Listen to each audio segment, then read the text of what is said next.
Hello, hello, hello, everybody. It's your girl, Ashley, the amateur expert, coming to you live on this episode of Talk Tuesday. Super excited to be here with you all this week. It's been quite a week since we were together last. My brand affirmed armor vended for the first time at the favorite flea market. I'll do a post on that later. But I'm excited to be back with you today for this episode, talking to an amazing person. I read her bio and I was like, wow, that's crazy. I had no idea she was this phenomenal. So excited for you to learn more about her today. She is with us, so we will add her to the conversation.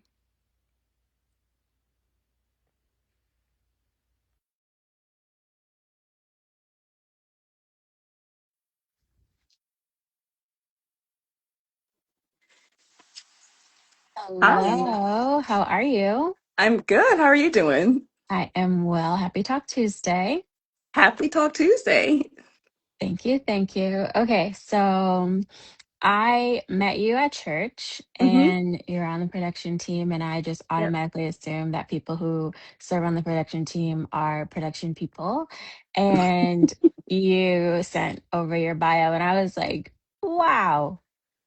So, super excited to learn about your journey and all the things today. So, Marla or Dr. Parker, please tell me what I should call you. Marla is fine. We're not in class. That's going to be for the fall Okay, when okay. classes start. Got it, got it, got it. Okay, cool. So, Marla, please, if you could tell us a little bit about who you are and what you are doing currently for work. Sure. So I'm an associate professor at Cal State LA in East LA. I've been there for about 10 years now. So I am not native to Los Angeles. I'm from Detroit. So my Okay. journey has been Detroit, Chicago for grad school, Arizona for a postdoc, and then ending up in LA in 2016. So I've been in LA strictly for work. It's been quite the journey. I was not expecting to become a faculty member. That was not on my bingo card, like at Mm, all. And I okay. feel like I literally just tripped into it. A lot of the academics who I know and who I've spoken to, it seems like they have like this journey, like, oh, I knew I wanted to do this. And I was like, okay, I'm in the last semester of my master's program and I feel like Mhm. I need to know more, but I don't quite know what to do. So I think I did the PhD application about 3 weeks before it was due, and I was still working on my final project for my master's program. So I'm like, let's just give it a whirl, girl, and see what happens. And then once I got to Cal State LA, everything just kind of exploded. So Mhm. in the bio, you see that I co-founded the Civic and Social Innovation Group with another faculty member. That was around my second year, maybe or so. And then I just started doing a whole bunch of things on campus. And the LEEAF program was able to be birthed from all the things we were doing on campus. And so I'm more like in co-founder mode now. So you know how a lot of organizations and companies, a founder will be like right on top of things for a long time, but then they need Mhm. to kind of step back. And so like, I'm Mhm. in the step back phase. Okay. So still part of it, still love it, but kind of watching it grow and do all these things that we never again had on our initial strategic plan. And then outside of that, I've been able to do consulting work with nonprofits and other groups. And again, something that I just kind of fell into, I would Mhm. say. And then just doing research here and there, just really, building up those research skills. And what's not on my bio, that's more so fun, is the animal stuff, the animal volunteering. So Yeah. that has taken a life of its own, but still taught me so much. That is amazing. I remember well, first of all, it took me forever to get just my undergrad degree. Mhm. I was like a super, super, super, super senior. And then I Mhm. was like, yeah, you should get a master's. And so I applied to a program, I got in.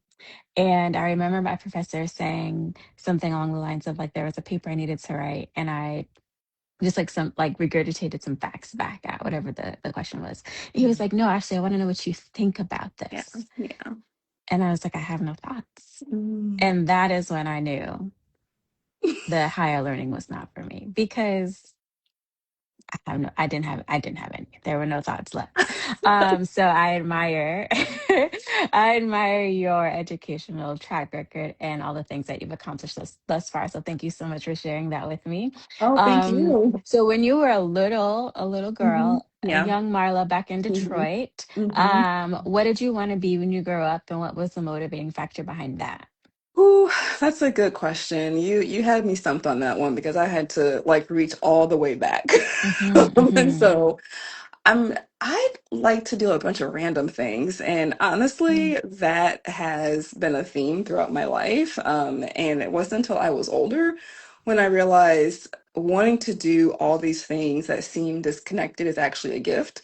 It means you can just navigate and be in different spaces, and it means you're adaptable.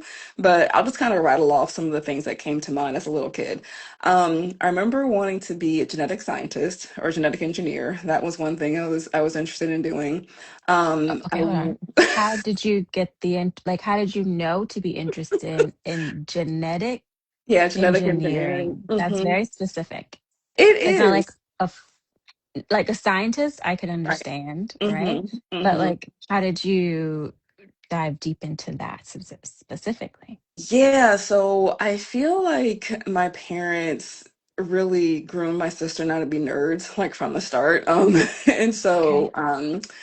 when I was learning how to read, I definitely had the very standard, regular, basic reading material for a little kid.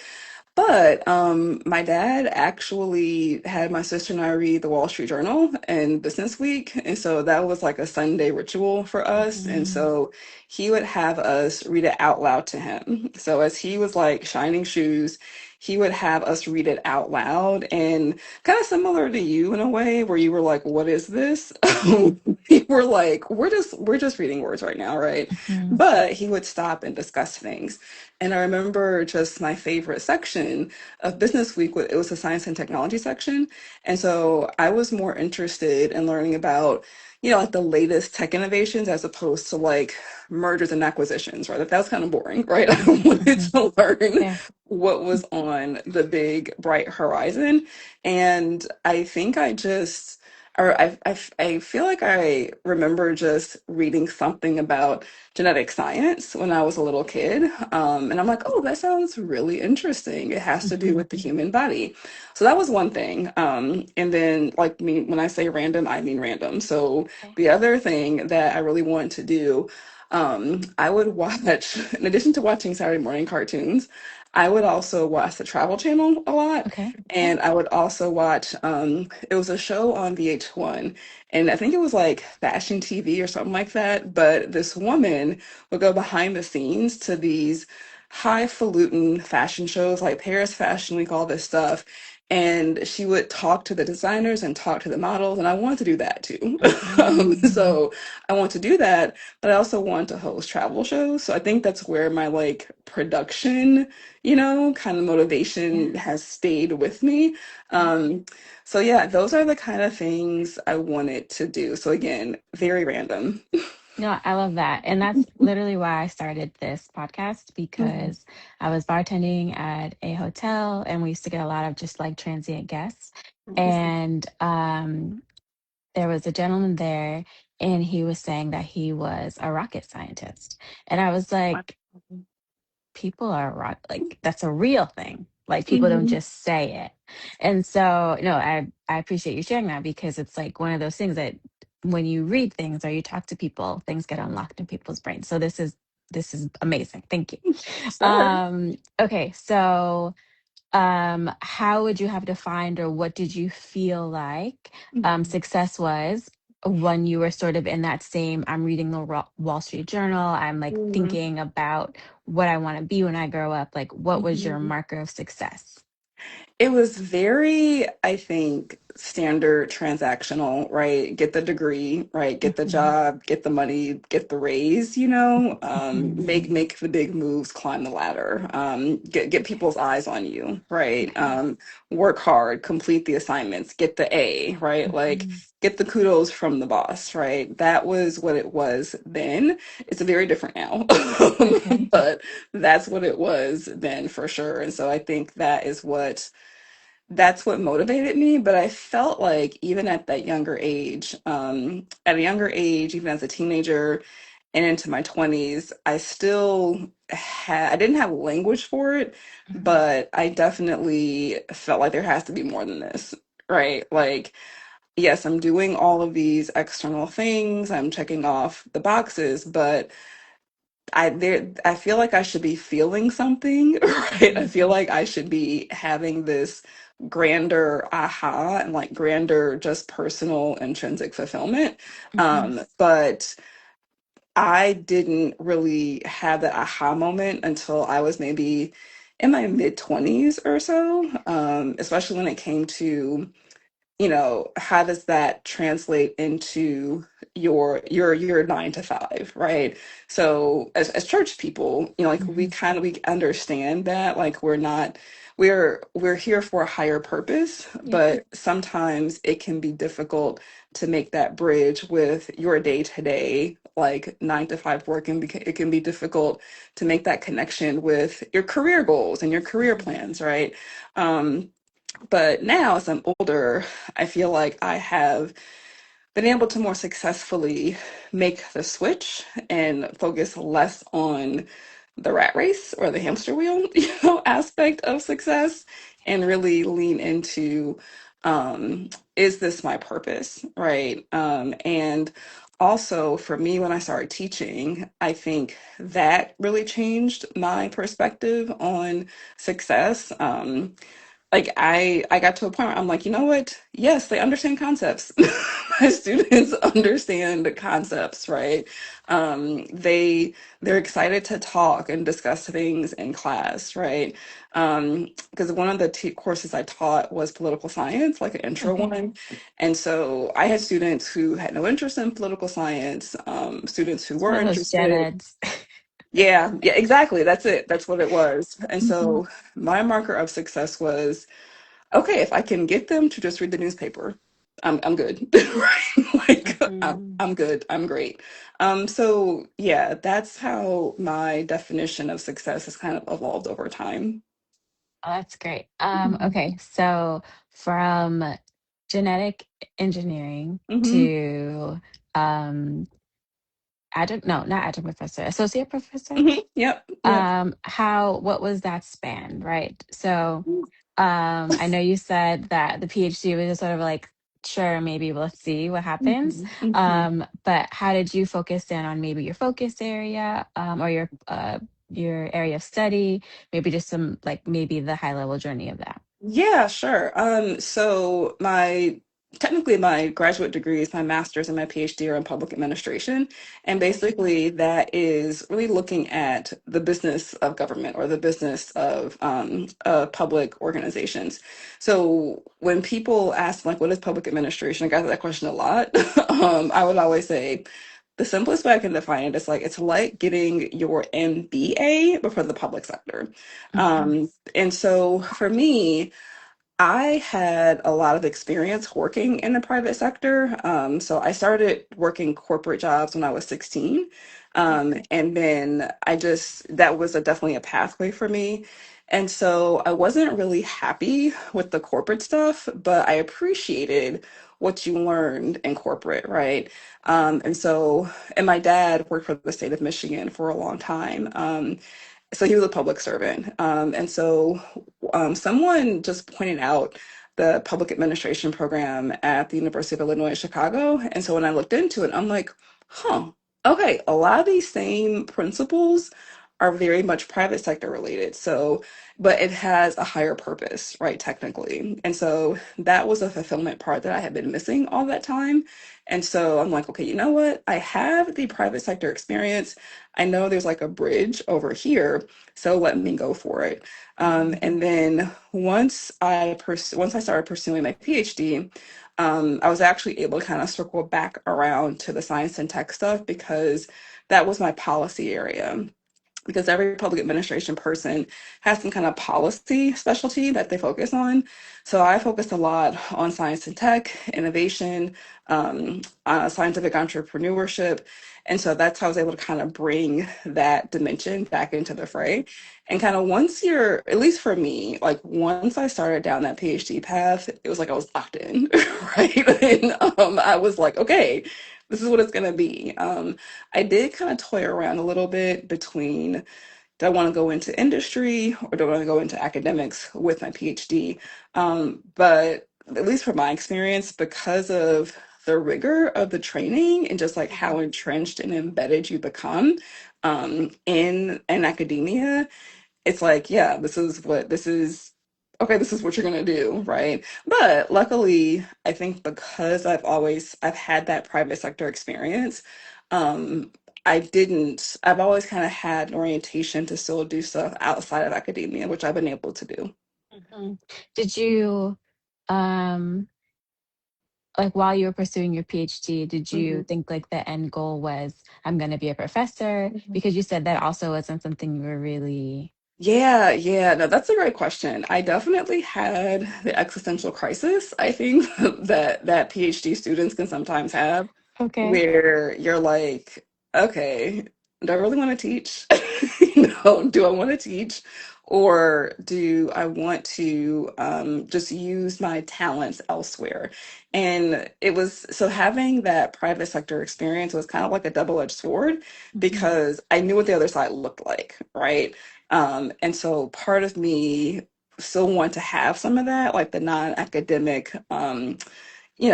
kind of experience and the non-academic exposure still, because those are two different worlds. I mean, they're very, very different. And so I was like, I kind of like the non-academic side of things.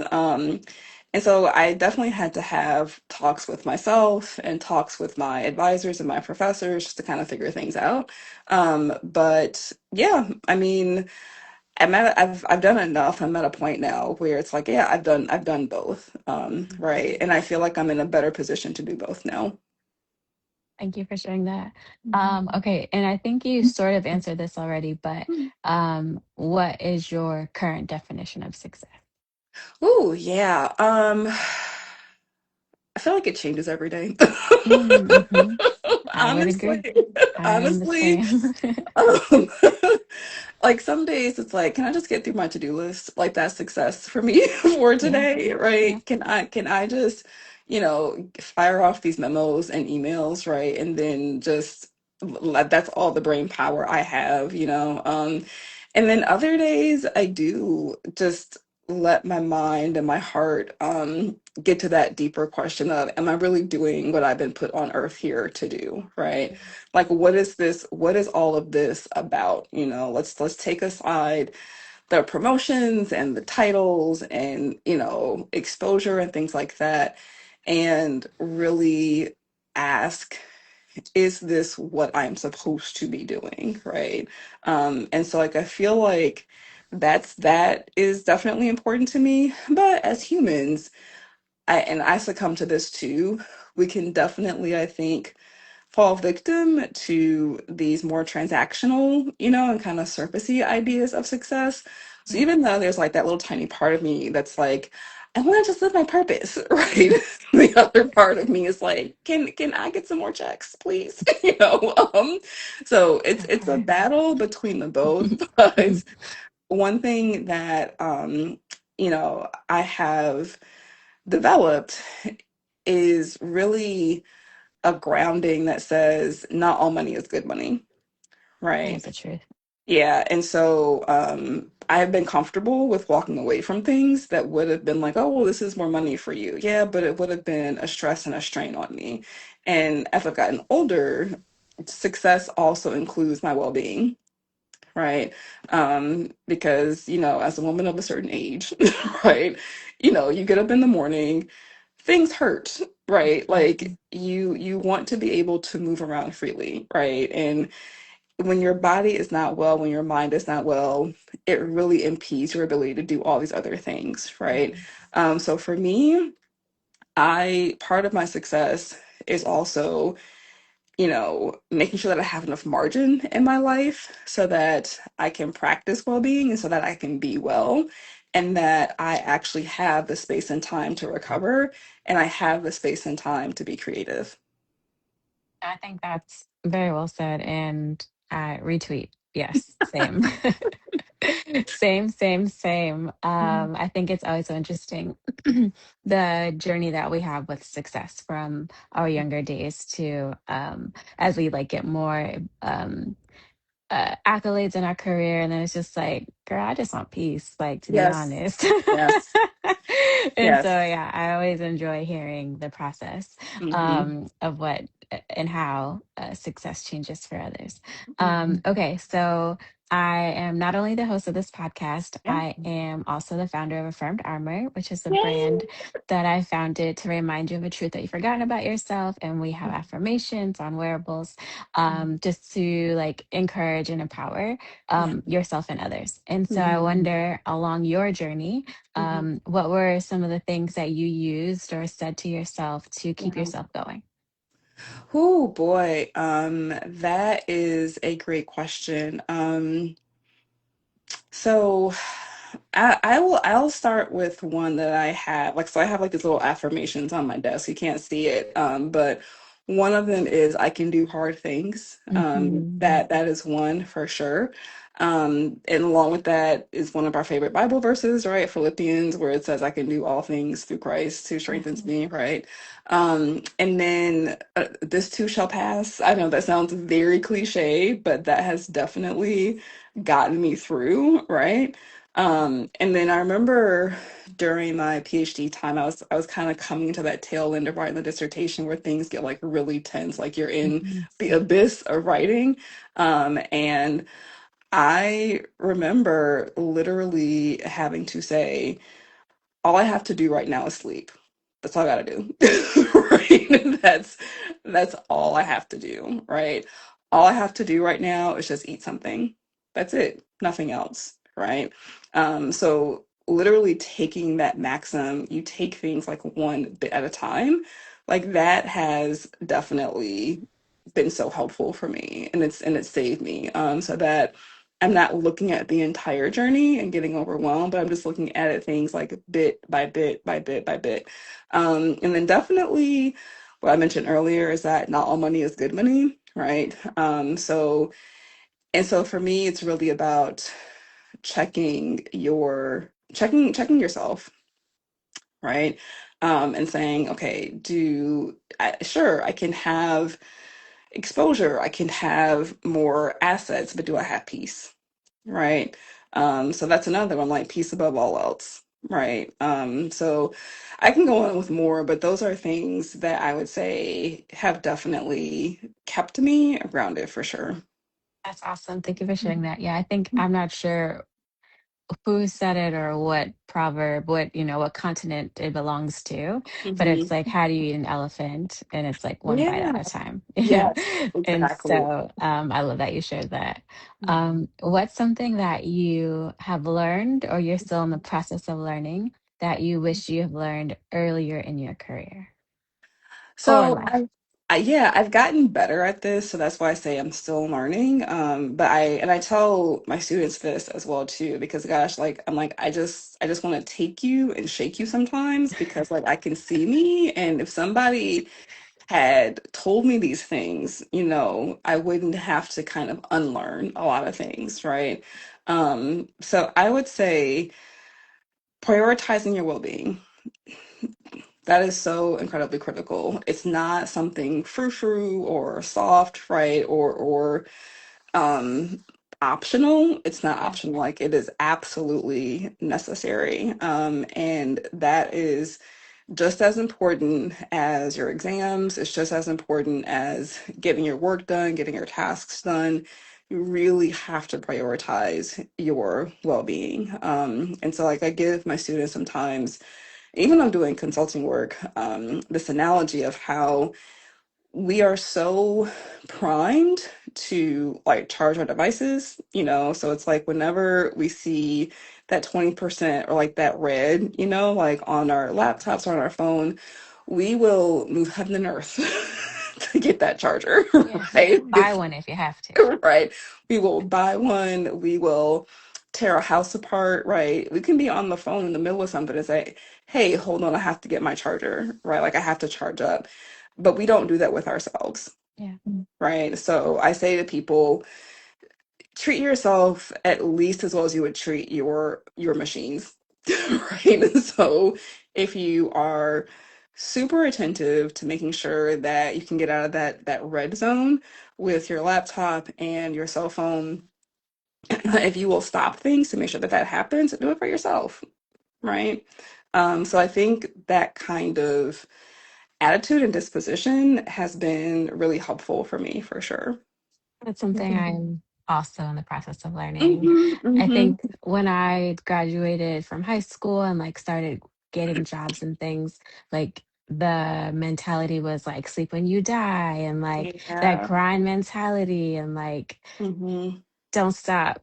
Right. Won't whatever the phrase is that we can't even talk about him anymore, so it doesn't matter. But it was just like grind, grind, grind, grind, grind. Right. Mhm. And now it's like, and I think the generation or two after us is sort of just like they're more lax. Oh yeah. And so like there's a part of me that like I won't say resents it, but I'm like, Mhm. guys, we've got to get it together. But also like, yes, but in a peaceful way, right? And so I'm Yes. trying to find that balance for myself of like hustle, hustle, hustle versus like, no, Mhm. you need to make did you drink water today? Like, have you had anything to eat? And so yes, that is something that I will also, you know, well, we can become prayer partners in that. Like we will Oh, be better with our health and our well being together because it's so easy to not. absolutely. And for you as a founder, right, an entrepreneur, you need to pay attention to that even more, right? Mhm. And so I will definitely when you see me next time, I'll be like, hey, have you had water today yet? Right. Yes, yes, yes. It's Yes. so important. Thank you. Mhm. Accountability is helpful. Yes, absolutely. Oh man, this has been great. We are coming to the end of our Yeah. conversation. I love learning more about you in this deeper way. And so I'm the amateur expert, and I know a little bit about a lot. And so Mhm. I would love for you to share with me a random fact. It can be something that you learned in the bottom of, or like in a Snapple fact, something Mhm. that you learned just someone else taught you, but just something like along the line, if I can answer, probably like a $200 Jeopardy question, like just something I'd be like, Okay. oh, okay, Marla taught me this. Okay. All right. So again, this is super random, but I love Okay. random. And Yes. so I did not know that horses have almost 360-degree vision. So like, yeah, I had no idea. So not complete, but almost. And so like because they can see a lot on the sides and behind them. Their vision is like a little bit narrower in front, just because if you notice, their eyes are more situated on the sides of their heads, Yeah. but they have almost 360-degree vision. Hmm. And when you find out why, it's like that makes sense because they're prey animals. So instead of Okay. being the hunter, they tend to be hunted, right? So they always have to be very vigilant, right? So how they're wired, through evolution, everything that they have has to be about protection mode, right? And so they need to know when somebody's like sneaking up on them, Yeah, right? yeah, yeah. So if you're ever around a horse, if you're approaching a horse who you do not know and who does not know you, always come to the side because that's where like their largest, scope of vision is. Because if you come forward, they can't really see you that well. Okay, Oh, so yeah, so and I did this too because I treated them like they were like dogs or cats, right? Because I also help out with cat rescue as well too. So I was like taking my cat head, my cat brain, and using mhm. it with a horse brain. Like you don't do that. So yeah, it's Wow. fascinating. Yeah. And I did not know this either. A second random bonus fact. They Please, thank have you. so I didn't know this either, but horses always have to have food like in their GI tract. So they have over 100 feet of intestines. And so they always have to be eating because if they don't, acid will build up and it'll cause ulcers. Yeah. So they have to be like on a constant grazing and feeding, Wow. situation. Hmm. That is very interesting. I know. I know. Yeah. Yeah. I'm doing like a total horse deep dive now. Now Wow. Now, I told you that one of my friends is very much so interested in horses and being a Mhm. part of how she can uh work with them. And so when I Yeah. saw your post, I was like, oh my gosh. Under my And so way. now this is really interesting. And I'm also sitting here like trying to envision what almost 360 degree. So like I'm like mentally like, okay, so if my eyes go like Yes. Right? so sorry, my brain is doing a lot of things while we're in Yeah, this no, it's conversation. okay. But this is pretty cool. Yeah, and I actually found out as well that I don't think they see in color. It's like they see things like more like grays, blacks, and whites. And so I remember when I first started taking care of the horses, and you've seen me around at church, like I had like my black and white striped glasses. Yeah. The main equine director, she was like, "So you look like a really strange human to them because you have these striped black and white glasses on your face." So when I go there now, take care of them, like I switch out to my clear glasses. Hmm. My goodness. Yeah. Now I'm fascinated. Now, as soon as we end this, I'm going to go on a deep dive. Thank Yep. you. Please do. I Please, I please love do. learning random Hmm. random things, and this was a really good one. So thank you You'll for you'll have that. a lot of fun. Hmm. I can't wait. I'll be on YouTube. What can a horse actually see? Right. Um, well, I want to say thank you again Mhm. for joining, for Mhm. sharing. And I'm not sure if you have anything that we can support you on or anything that you want us to follow you on, but like the thing that they do at the end of podcasts. Is there Yeah. anything? Yeah, well, if you want to follow Leaf, that's LEEAF. And so I'm gonna like send you the IG, but if you just look up LA Economic Equity Accelerator and Fellowship, you'll find it. And again, it's LEEAF, Leaf LA. So you can just check that out, see what we're doing because we really want to support entrepreneurs as well, especially in the East LA area and communities. And then a friend of mine, Portia Jackson Preston, she wrote a book called Hustle Flow, Let It Go. It's a guide to shame-free wellness. And so she has gone through her own journey of really kind of unpacking well-being, kind of what it means. She's another faculty member at CSU Fullerton. And so her book is amazing. I don't get paid to say these things, but it's just she's amazing with her work and her book. So Dr. Portia Jackson Preston. Again, the book is called Hustle, Flow, Let It Go. So I just encourage any and all folks to read it, like especially if they are, having these challenges with like really slowing down and kind of redefining well-being for themselves. Well, thank you for sharing that. You'll have to send me Mhm. that information and we'll put it in the show notes. I will. This was amazing. Yeah, well, thank Uh, you. Thank you. And we'll be back next week with another guest. Hope everyone has a Yay! great week. Be kind to yourselves. Awesome. Bye. Thank you so much. Bye. Bye.